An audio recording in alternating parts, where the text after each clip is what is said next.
Hello, I'm Professor Dawson, and today we're going to look at how to handle quotes and attribution. A huge part of journalism is able to convey what people have told us. And there's some mechanics to doing that correctly, some ethics, and just some good advice. When do we quote someone?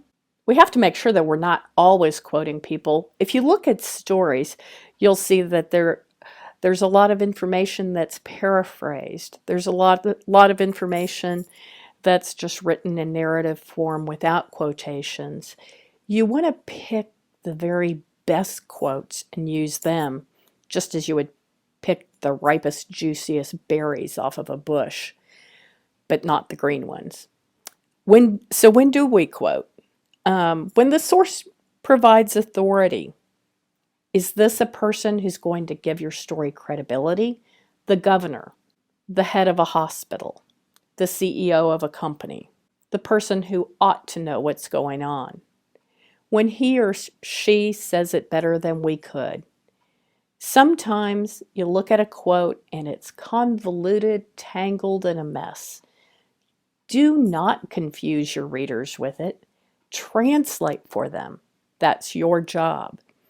But if the person has a great quote that's eloquent, that's emotional, that sums something up perfectly, that adds character to your story, by all means, use that. Let the quotes enliven a story. When to avoid quotes. Now, we talked before about how you don't want to quote all the time. There are some quotes that are deadly dull. They're just factual matter. You don't want to quote someone as saying, the show opens Monday, or school will be out in 2 weeks. Those are facts and would be very dull for quotes. Don't quote when you feel obligated to include a source. Sometimes we've taken a person's time by interviewing them, and I've heard so many reporters over the years say, I needed to include that quote because I talked to her or I talked to him. I took his time. But the guy doesn't make sense. The woman just confuses the issue. Don't do that to your readers. You can always thank the people whom you've interviewed and say, you have given me such a better understanding of this. Without you, I wouldn't have understood the topic as well. You don't have to quote them. When the quotes create more confusion than clarity, avoid them. Is one person repeating what another person has already said, but in different words? Eliminate that. Eliminate quotes that are redundant and repetitive. Yes, I know that is redundant. You don't want quotes that are just repeating what someone else has said in different words. I've read student stories that have 4 different quotes and they all say exactly the same thing, changing a few words. Don't use a quote if you're not sure that it's correct. Just because somebody says it doesn't mean you can use it. If somebody says something that's very judgmental, very inflammatory, but seems to have no basis in fact, you're not given the green light just because there are quotation marks around it. Quotation marks, these things. Double quotation marks go at the beginning and the end of a direct quote. Look at that slide and see exactly how we've done it. All other punctuation goes inside the quotation marks. If you're using a miniature quote within a quote, you'll use single quotation marks within the larger quote. If you think about what you see in newspapers and magazines, you'll recall that not all quotes are full quotations. Parts of sentences, phrases, even single words are quoted, and we call those partial quotes. Keep them to a minimum. When you're using them, capitalize as if you were writing without quotation marks. Here's an example. He described the huddle as, quote, an American football ritual in which the players show their rear ends to a crowd before a play, end quote.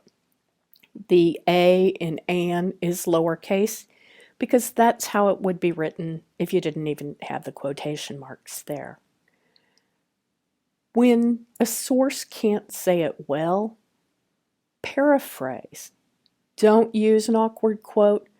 Repeat it in your own words, then still attribute it. Jeb Jones, a resident of the trailer park, said the sound of the tornado was terrifying. It sounded like a giant locomotive train coming through. I've never heard anything like it, Jones said. Jeb Jones may have said something very convoluted that translated for readers meant terrifying. When do we change quotes? Well, the quick answer to that one is rarely. Sometimes, though, if a source accidentally makes a grammatical error and is not inclined to do that kind of thing, you might correct it.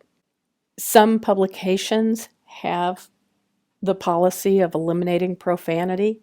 I've, in fact, had to argue with editors to get a good hell in a story just for emphasis sometimes. Some people, when we're quoting them, ramble on and on and on and on and on. And so it is okay if you're staying true to the person's message and not taking anything out of context to pull in the ramblers a little bit. You can take some sentences out of the quote and just use the bright and shining part. But what if your source doesn't like how he or she sounds? Absolutely not. What if you could make that quote better? What if a spiffed up quote would just make that story shine? Don't do it. Never, never, never do it. It becomes an addiction to a journalist. Imagine you have one story and you tweak a few words in a quote just to give the story a little bit more punch. You get so many compliments on what a great story it was, and you sit down to write your next story, and it just doesn't have the same zing. And so you think, well, it didn't hurt last time. And you do it again. And then again and again. It truly becomes an addiction to a journalist. So don't ever start. If you don't like the way your quotes sound, work on your interviewing. You can always, with better interviewing, asking better questions, asking good follow-up questions, getting people to expand on their answers, improve the quality of your quotes. Don't do it artificially or unethically.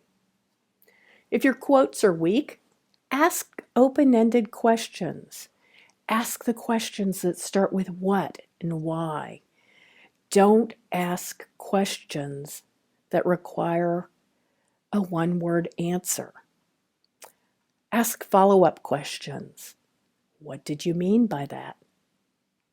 Please, go ahead, tell me more. And then what happened? Take better notes or record. And don't worry, it's tough to take notes.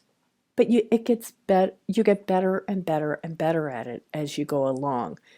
So do it now, keep doing it, practice, and it'll become second nature to you.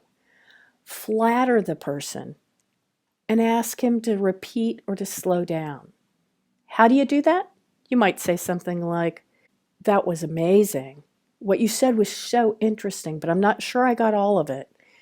What did you say after blah, blah, blah? Or could you repeat that?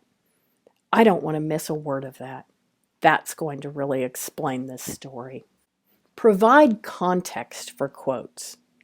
Make sure that the reader knows who is speaking and why that person's speaking. Give some perspective.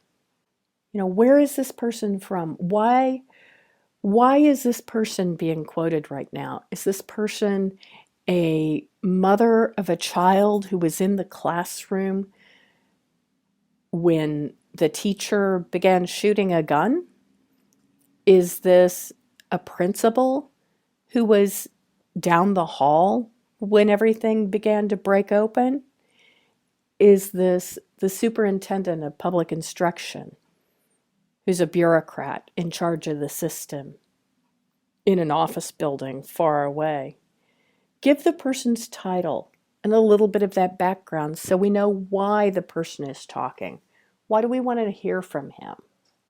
So how do you attribute these great jewels that people are saying? Use the person's full name and identification on first reference. After that, in news stories, you only use the person's last name on second and subsequent references. Sometimes feature writers will go to first names only because it creates more of a feeling of intimacy and like, you know, Joe down the street. But whichever you use, be consistent.